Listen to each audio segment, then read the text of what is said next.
We now have the story with the Palm Springs Police Chief Bryan Reyes, who will soon be retiring after nearly 3 decades working for the department. I-Team investigator Peter Doubt sat down with him and took a look back on his accomplishments and challenges and to talk about his plans for the future.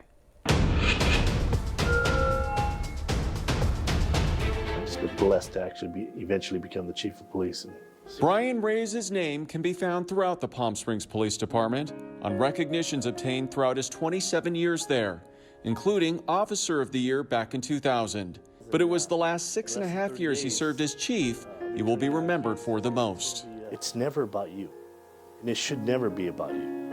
It should be about the organization, the city where things are at. Reyes has been serving others since he was 18. He grew up in El Monte and joined the U.S. Marine Corps directly out of high school, working in both artillery and as a military police officer. A few years later, he decided to become a cop. You knew you wanted to do this at such a young age. Yes.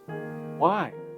And I figured law enforcement, there's always demand everywhere, and that's something you could do truly for 30 years. Reyes had begun as a reserve officer for the Compton Police Department when his close friend and colleague, Officer Jim McDonald, was shot and killed during a routine traffic stop. Reyes says the experience opened his eyes to the dangers, trauma, and sacrifice surrounding a career in law enforcement. I learned from the very onset of my career that you can lose your life at any given time in this profession. In 1993, Reyes joined the Palm Springs Police Department as a patrol officer.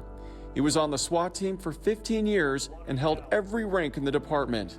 He became chief in February 2016 after a short tenure as acting chief following the retirement of Al Franz. Did you ever imagine you would be chief? No, not at all. There's a lot of moving pieces when it gets to this level, and I was fortunate to be selected to be the chief. Just 8 months after he became chief, Reyes led the department through its greatest crisis, when officers Gil Vega and Leslie Zarebny were shot and killed while responding to a domestic disturbance. He spoke passionately at their memorial service. People need to start taking responsibility of their own household and stop ignoring the signs of escalating violent behavior. How did that change you? It broke me. And it changed a lot of people.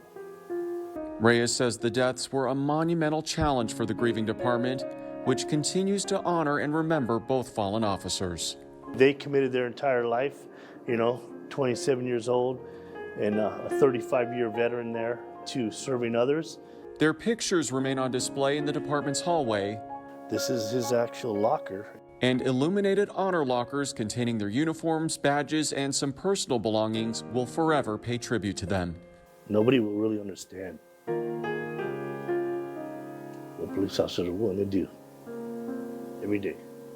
When asked what he considers his greatest accomplishment, Reyes says he's proud of the department's outreach in the community. It was important early on to build those relationships and share information and express the importance that policing the community is a shared responsibility. It's not just your police department. We both share in this role to prevent crime before it occurs. Though he's only 51, he says he had been mulling the decision to retire for some time. So I figure, it's time to try something new. I know I will not be standing idle in retirement, but at least I'll have a little bit of a break and then figure out what the next chapter is. And that chapter will include working on his 5 vintage trucks, strap some old whiskey or wine barrels on them, and share his passion for Prohibition-era history with his new company, Barrel Heist Events. People will be able to appreciate true Prohibition-era trucks while learning about an era that's 100 years ago. Reyes says he specifically waited to retire so he could pin the badge on his daughter, who recently graduated from the San Bernardino County Sheriff's Department Academy. She is the oldest of his 3 kids and just began her career as a police officer with the city of Rialto.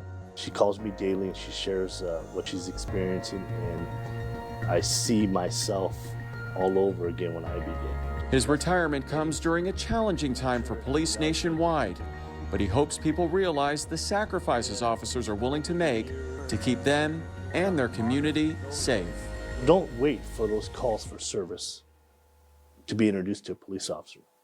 Take the time, just approach them and say thank you. That's all they ever asked for. Reyes chose to officially retire on August 23rd, the same day as his son's 15th birthday. The city is now looking for qualified applicants to fill his position, which is expected to take several months. For the I-Team, Peter Doubt, News Channel 3.